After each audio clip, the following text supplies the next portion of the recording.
She abandoned him and their 4 kids. Years later, she came back and was stunned to find what he'd done without her.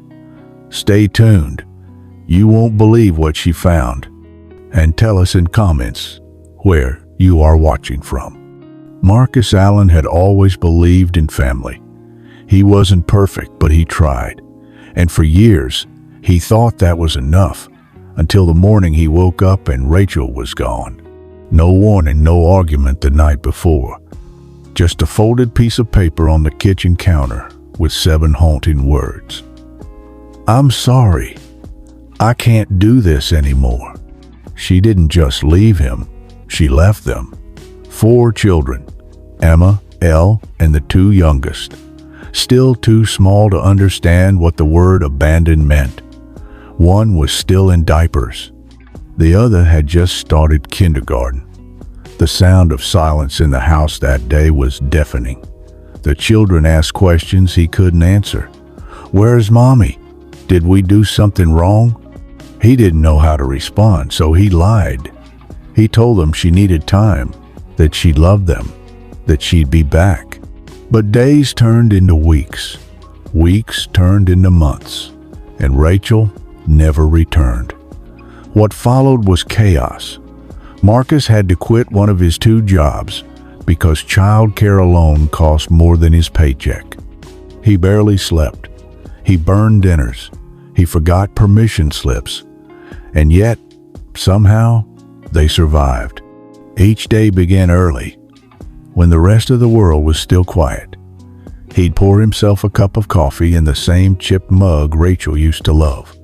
That mug became a reminder not of her, but of the life he refused to let fall apart. By breakfast time, the kitchen was filled with movement, pancakes flipping, kids arguing over bathroom turns, Zoe crying about a missing sock. He never had time to finish his coffee, but the sound of their laughter when it came was everything. At the construction site, Marcus found a strange sense of peace. The clanking of tools and roaring machines drowned out the worry in his mind. His supervisor, Dennis, often shook his head. "4 kids and you're still standing, man?" Marcus would just smile. No one knew that he sometimes cried in his truck during lunch breaks. Emma, his eldest, became his right hand. They matured far too fast, stepping into the role Rachel had abandoned. Emma helped with dinner, wrangled the younger siblings, and never once complained. But Marcus noticed the toll, the quiet looks, the tired eyes. There were nights Marcus thought he couldn't keep going, when he didn't know how he'd pay the bills or how he'd make it through another parent-teacher conference alone. But every time Zoe wrapped her arms around him and whispered, "I love you, Daddy," it gave him the strength to fight another day. And he fought hard. He missed weddings, birthdays, promotions. While others built careers, he built a home from scratch. While his peers climbed ladders, he was holding hands at school drop-offs and wiping noses at bedtime. Then, years after Rachel disappeared, everything shifted again. It was just another Thursday. He came home, kicked off his boots, and sorted through the usual pile of mail bills, junk, school flyer sand. Then he saw it. A letter.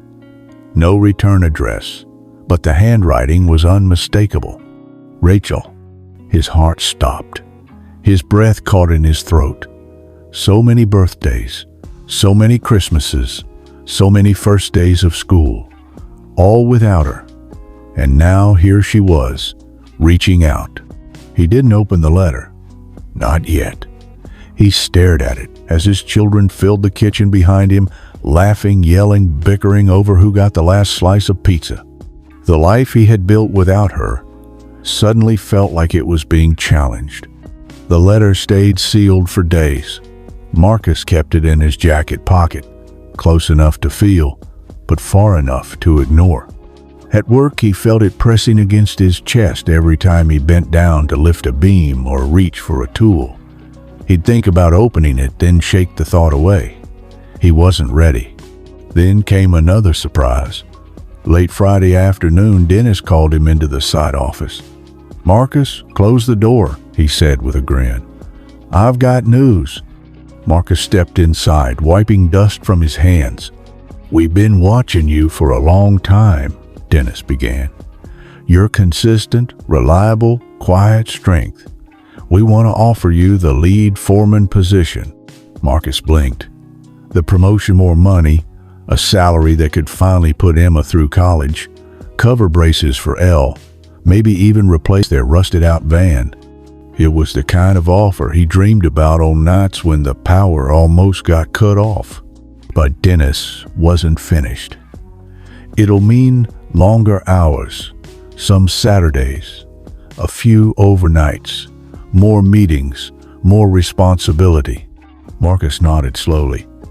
He knew what that meant: less time at home, more missed dinners, more parent-teacher conferences alone, more pressure on Emma to fill the gaps. He didn't give an answer right away. That night, he sat across from Emma at the kitchen table. The others had gone to bed.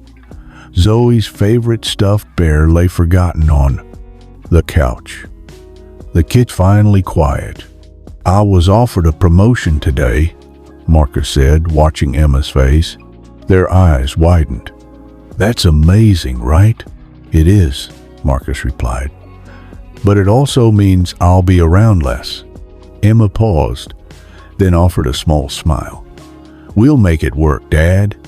You always have." It was said with confidence, but Marcus saw the weight behind those words. Emma had been holding this family together just as long as he had.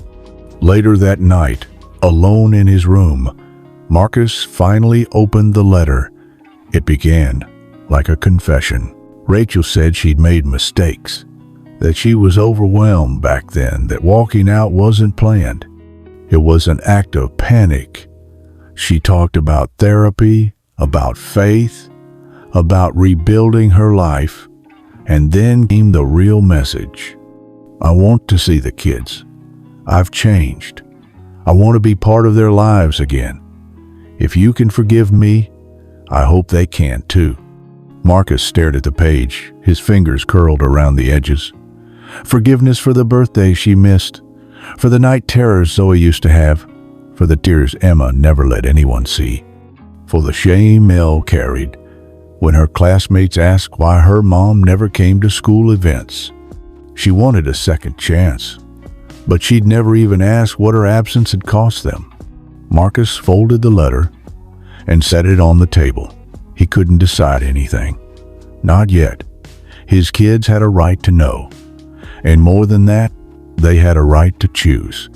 But deep down, something in his gut had already shifted, and this time, he wouldn't let emotion cloud his judgment. He had protected them for years, and he wasn't about to stop. Now, the letter sat on the dining table for days, untouched, but not unnoticed. Emma eyed it every time they passed by.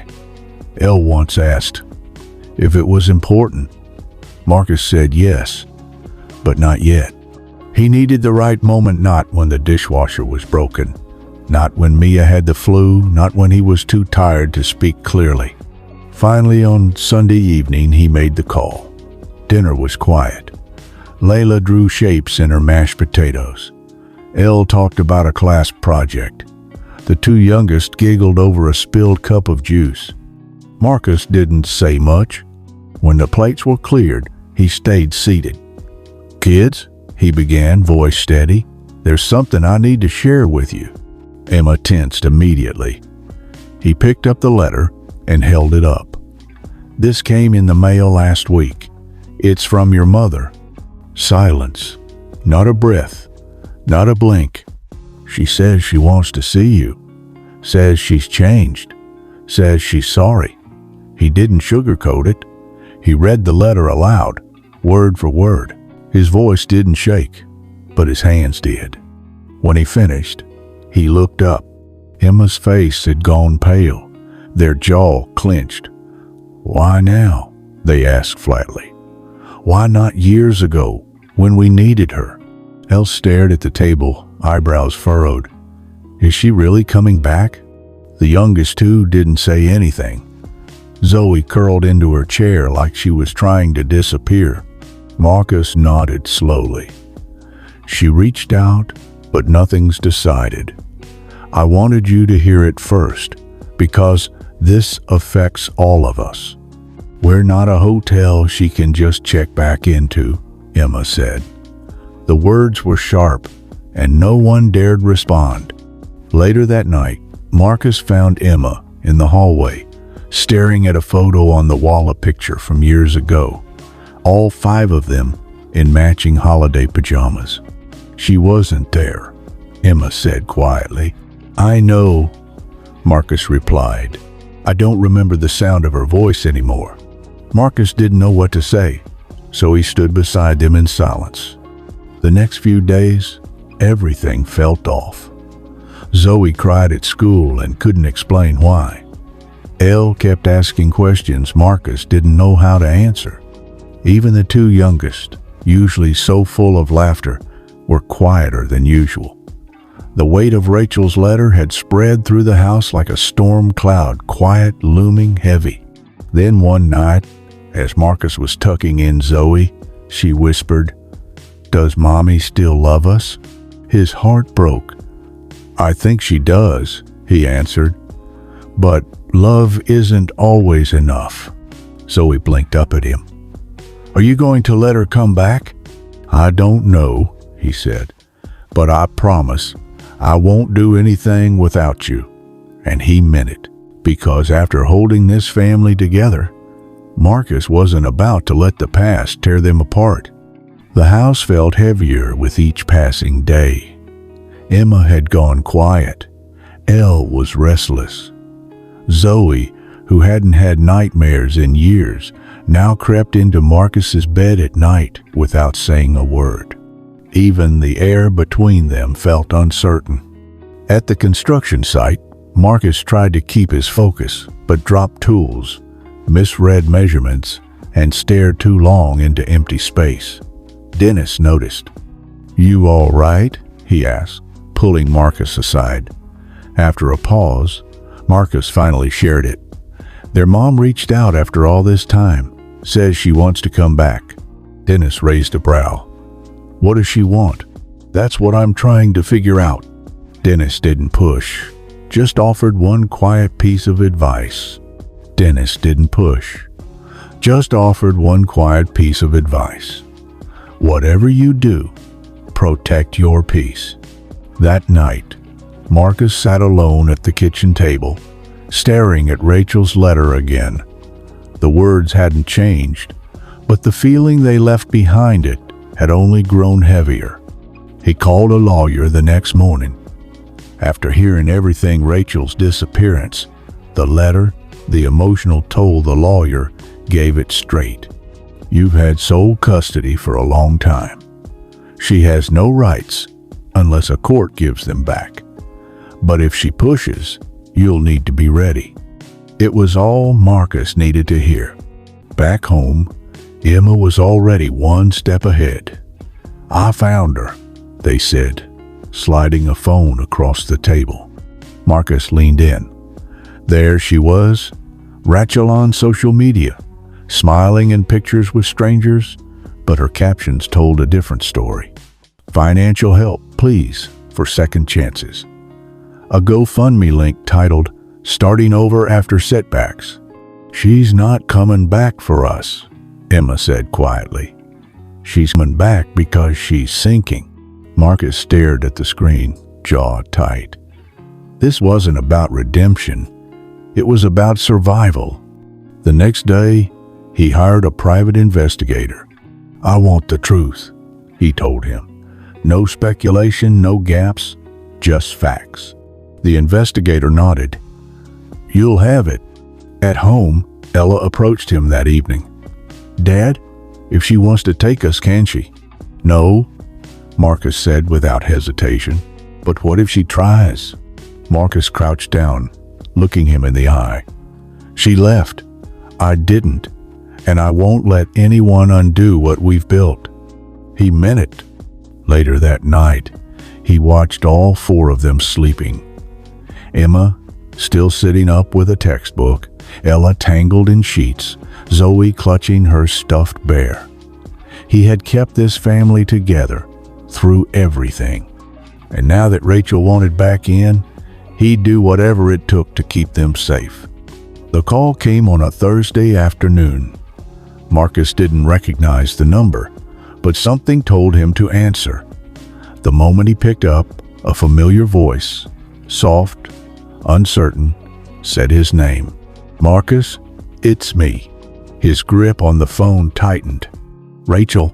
She got to the point quickly. "I just want to see them, that's all.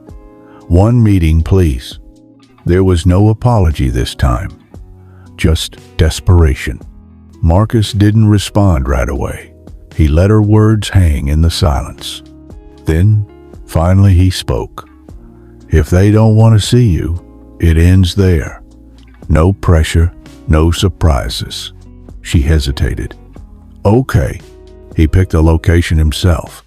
A public park, familiar, neutral, a place with space to leave if it came to that. Emma didn't say much when he told them, just nodded, jaw clenched.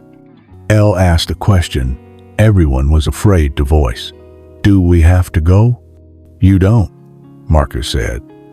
"No one's forcing anything." But they all agreed. They needed to know.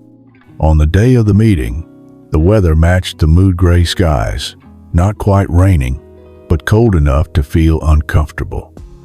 Marcus stood by the duck pond with all 4 children beside him. When Rachel finally appeared, she looked nothing like the woman who had walked out. Her hair was pulled back, her coat too thin for the weather. She looked older, tired, hollowed out. She approached slowly, eyes on the children. "I've missed you all," she said, voice shaking. None of them moved. Emma crossed their arms. Elle stared at the ground. Zoe gripped Marcus's hand tightly, hiding half behind his leg. Rachel kept talking something about being lost, about finding herself, about how hard life had been, but her words didn't land. They bounced off the years of absence like rain off a roof. Then Emma stepped forward. "What do you expect from us now?" they asked.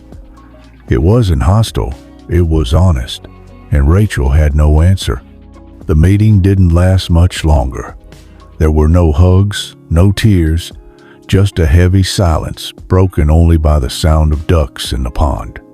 As they turned to leave, Rachel whispered, "I hope you'll let me try." But no one responded. Back home, the ride was quiet. The kids didn't argue. No one reached for music. The silence said more than words ever could. That night, Marcus sat at the edge of his bed while Emma stood in the doorway. "She didn't even ask how we've been," they said. Marcus nodded. "I'm proud of you," he replied. "All of you." Because whatever Rachel was hoping for, it wasn't this. They weren't the same kids she had left behind. And this time, they weren't going to be broken. The silence after the park visit didn't fade. At dinner, no one spoke about Rachel. But the weight of that meeting lingered in every glance, every pause between bites. Even Zoe, usually a fountain of questions, stayed quiet. Emma scrolled silently through their phone while the others ate. She looked like she needed something, they muttered. Not like someone who came back for love. Marcus didn't answer, because deep down, he'd started to believe the same. Days later, the call came from the private investigator. "I've got something," he said. "You might want to sit down." Marcus braced himself as the man spoke plainly. Rachel was in debt, deep debt. Credit cards maxed out, 2 lawsuits pending, an eviction notice filed. She'd been in and out of jobs, most of them lasting less than a year. And the GoFundMe page Emma had found, it was real and barely keeping her afloat. Marcus hung up the phone slowly, letting the weight of the private investigator's words settle in his chest. It all made sense now, why she had written, why she had shown up, why she seemed more desperate than remorseful. He sat alone at the kitchen table again, just like he had so many nights before, staring at the folder the investigator had sent over. Pages of records, timelines, job histories, debt summaries. It wasn't just a case of someone who had been lost and found her way back.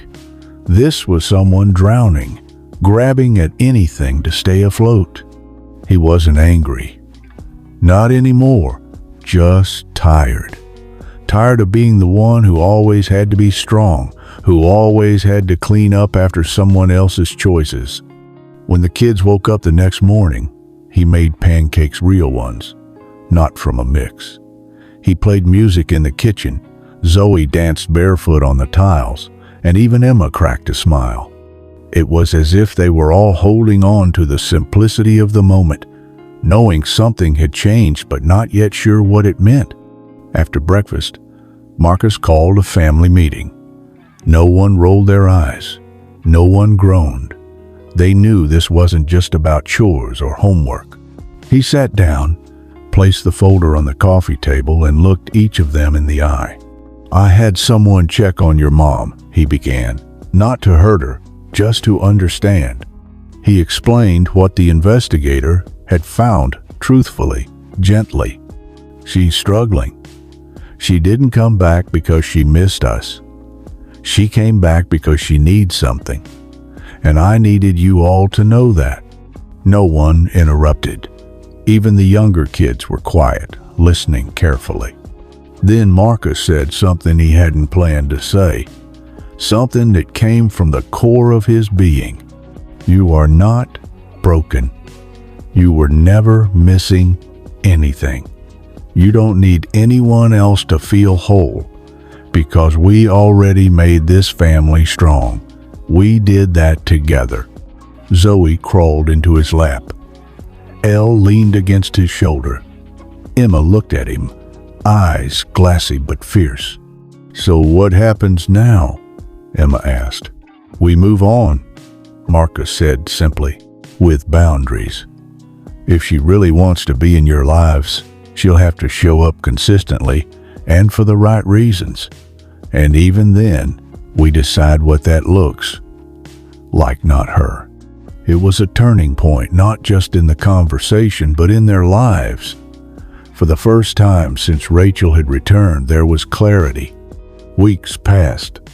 Rachel tried again, she called, sent more letters, even showed up at the school once. But Marcus had already taken legal steps. The custody papers were airtight. If Rachel wanted visitation, she'd have to petition the court. And based on her past actions and the investigator's findings, the court wasn't likely to grant much. The kids settled back into their routine. Emma got accepted into a summer pre-college program. Elle joined the school band. Zoe started drawing again pictures of their family, always with 5 figures, never 6. Marcus accepted the foreman job on one condition. He could leave early twice a week to pick the kids up from school. Dennis agreed without hesitation. And life went on. Not perfect, not without challenges, but full of laughter, growth, and love. Sometimes, late at night, Marcus still thought about Rachel, about who she was, who she could have been, but he no longer felt guilt. He had done the hardest job a person could do. Stay when it would have been easier to walk away. One evening, he stood on the porch as the sun dipped below the horizon. Emma came out, holding 2 mugs of tea. "Remember when we thought we couldn't make it?" they asked. Marcus chuckled. "We didn't just make it, we thrived." And in the golden light of the setting sun, with the sounds of his children laughing inside, Marcus finally understood something he hadn't before. Sometimes, the people who walk away give you the greatest gift, the chance to build something better, something unbreakable, something yours.